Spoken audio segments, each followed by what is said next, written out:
السلام علیکم ورحمۃ اللہ وبرکاتہ۔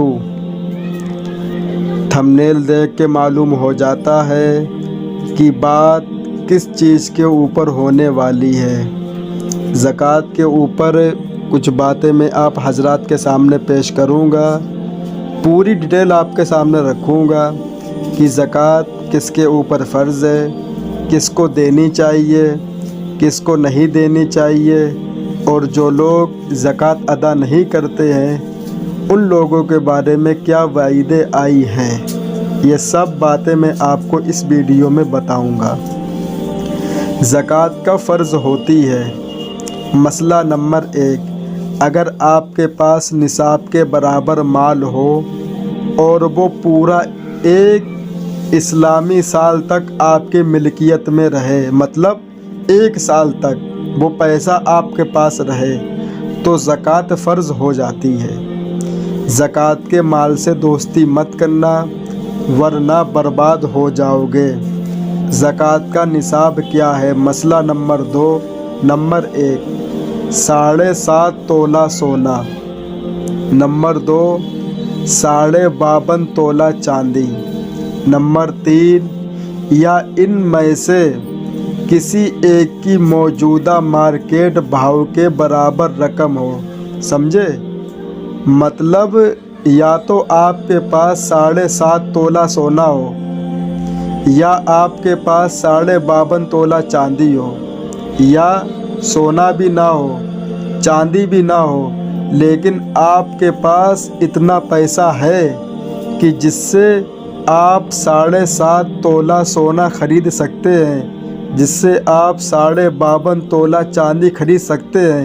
اتنا پیسہ جو مارکیٹ میں جس کا ریٹ ہے سونا اور چاندی کا، اتنی مقدار آپ کے پاس رکھی ہے اور اس کے اوپر 1 سال گزر گیا تو زکوٰۃ آپ کے اوپر فرض ہو گئی۔ یہ ہے زکوٰۃ کے مال سے دوستی مت کرنا ورنہ برباد ہو جاؤ گے۔ زکوٰۃ کن چیزوں پر ہے یہ بھی سن لے۔ مسئلہ نمبر 3، نمبر 1 نگد تو سبھی جانتے ہیں۔ نگد کیا؟ روپیہ نگد رقم گھر میں یا بینک میں ہو۔ نگد سب جانتے ہیں، بچہ بھی جانتا ہے کہ نگد پیسہ ہوتا ہے۔ نمبر 2 سونا اور چاندی، استعمالی زیور بھی۔ نمبر 3 مال تجارت۔ نمبر 4 انویسٹمنٹ، جو انویسٹ کرتے ہیں پیسہ، اس کو مطلب صحیح سے ہم پڑھ نہیں پا رہے، انگلش کا لفظ ہے تھوڑا۔ نمبر 5 کسی کو دیا ہوا پیسہ، قرض جس کو بولتے قرض، کسی کو دیا ہوا قرض جو واپس ملنے کی امید ہو، مطلب امید ہے کہ وہ قرض واپس مل جائے گا۔ ان چیزوں پر زکوٰۃ ہے۔ زکوٰۃ کے مال سے دوستی مت کرنا ورنہ برباد ہو جاؤ گے۔ یہ لفظ ہم اس لیے استعمال کر رہے ہیں کہ زکوٰۃ ہمارے مال کو پاک صاف کرتا ہے۔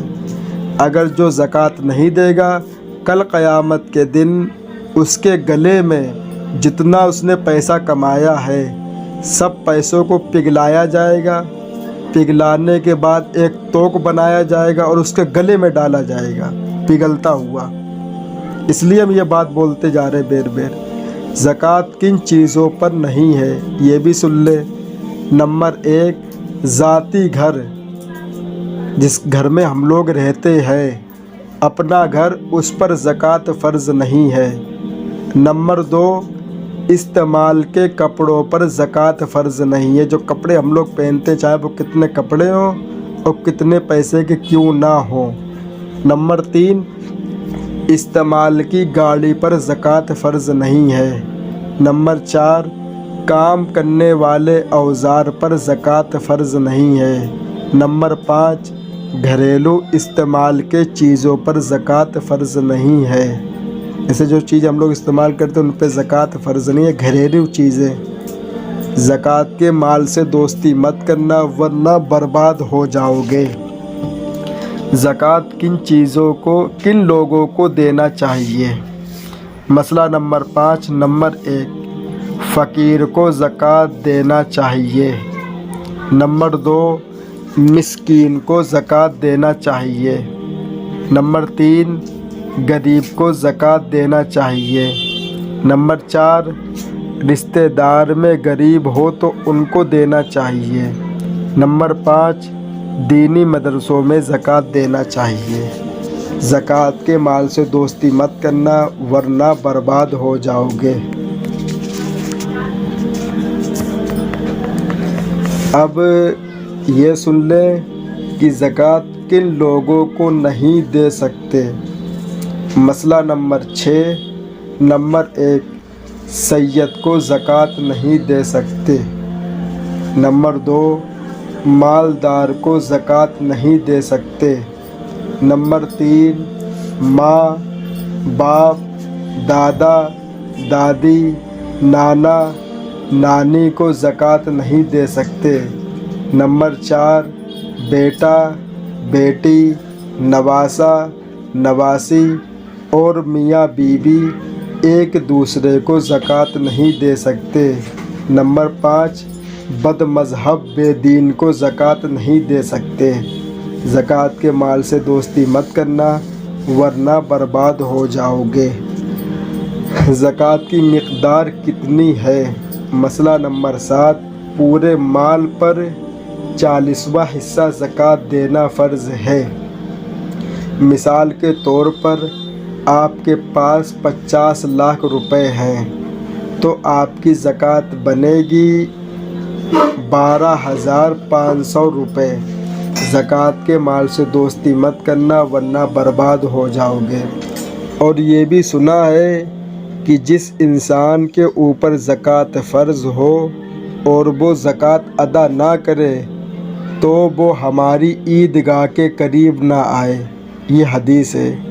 اور بقرعید کے اوپر بھی یہی حدیث ہے کہ جس کے اوپر زکوٰۃ فرض ہے اور اس کے اوپر قربانی بھی فرض ہے وہ قربانی بھی کرے، وہ انسان جو زکوٰۃ دیتا وہ قربانی بھی کرے۔ تو نبی پاک صلی اللہ علیہ وسلم نے فرمایا کہ جو مال حیثیت رکھنے کے باوجود قربانی نہیں کرے وہ میری عیدگاہ کے قریب بھی نہ بھٹکے۔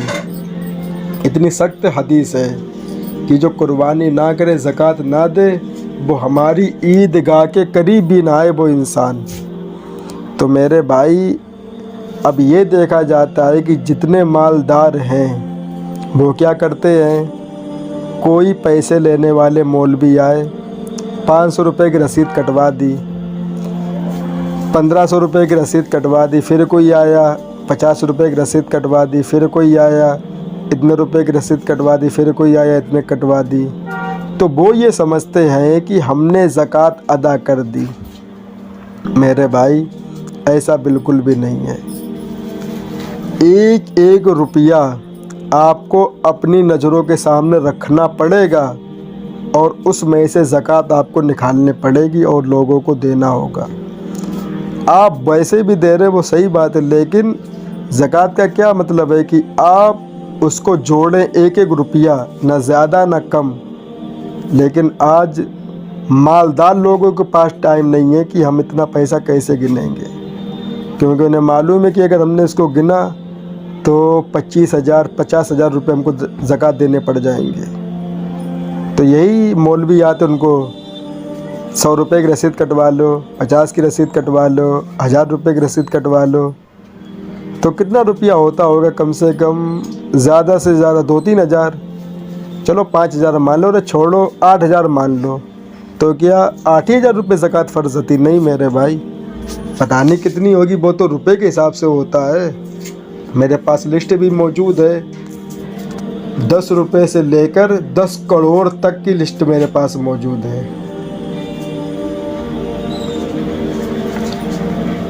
900 روپے ہے کسی کے پاس، 22 روپے زکوٰۃ دے گا وہ انسان۔ 1,000 روپے کسی کے پاس ہے، 25 روپے دے گا زکوٰۃ۔ 10,000 روپے کسی کے پاس ہے، 250 روپے دے گا زکوٰۃ۔ 20,000 روپے کسی کے پاس ہے، 500 روپے دے گا زکوٰۃ۔ 30,000 روپے کسی کے پاس ہے، 750 روپے دے گا زکوٰۃ۔ 40,000 روپے کسی کے پاس ہے، 1,000 روپے دے گا زکوٰۃ میں۔ 50,000 روپے کسی کے پاس ہے،